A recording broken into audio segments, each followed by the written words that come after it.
Hello everybody. Samantha గారి 'మా ఇంటి బంగారం' ట్రేడ్ చాలా అన్‌ఎక్స్‌పెక్టెడ్‌గా అలాగే ట్రేడ్‌లో బిగ్ సర్ప్రైజ్‌గా ఎమర్జ్ అయింది. ఒక మిడ్ సైజ్డ్ సినిమాలు లేకపోతే స్మాల్ సినిమాలకి మండే స్టోరీస్‌లో తప్ప మనం సెపరేట్‌గా వీడియోలు చేయట్లేదు. బట్ రీసెంట్‌గా 'పెద్దికి' చేసాం. బట్ 'మా ఇంటి బంగారం' చాలా పెద్ద హిట్ అయింది. It prompted me to do this video. ఈ సినిమా వచ్చి అరౌండ్ 35 క్రోర్ బడ్జెట్‌లో చేశారంట. 32 క్రోర్ నాన్ థియేట్రికల్. సమంత గారికి గుడ్ మార్కెట్ ఉంది నాన్ థియేట్రికల్‌లో. అలాగే 'రాజ్ డీకేలో' రాజ్ నిడుమోరు ఆయన సమంత గారి హస్బెండ్.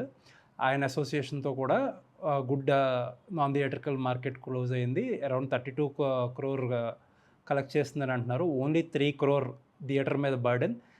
ఇక్కడ ఇంకో విశేషం ఏంటంటే సినిమాని ఎక్కడా కూడా అమ్మలేదు. అన్ని చోట్ల కూడా ఓన్ రిలీజ్ చేసుకున్నారు.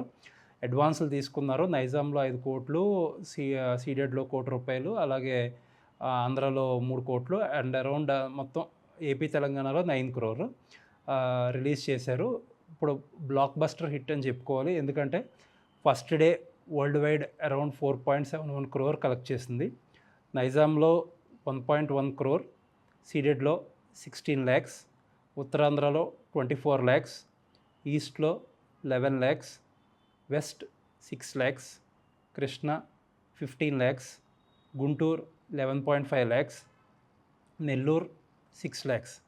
అంటే ఏపీ, తెలంగాణ కలిపి 1.99 crore అంటే 2 కోట్లు అనుకుంటున్నాం.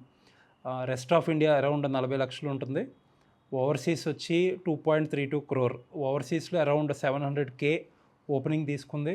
700K అంటే it's like almost one of the biggest openings Telugu film ఇండస్ట్రీలో ఇయర్ టాప్ 7లో ఉంటారు. $700K చేస్తే ఓవర్సీస్లో షేర్ వచ్చి 2.32 crore. ఎందుకు ఇంత తక్కువ వచ్చిందంటే ఫస్ట్ డే 1 నుంచి కూడా ఆల్ పాసెస్ ఎనేబుల్ చేశారు.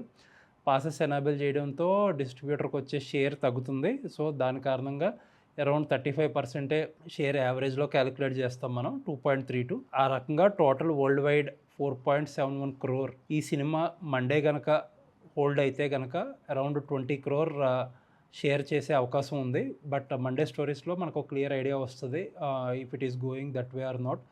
15 crore షేర్ అయితే షూర్ షార్ట్గా కనిపిస్తుంది.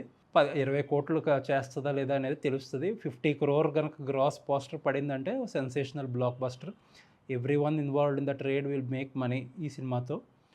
ఒక రకంగా టాలీవుడ్కి అన్ఎక్స్పెక్టెడ్ బ్లాక్ బస్టర్ అని చెప్పుకోవచ్చు.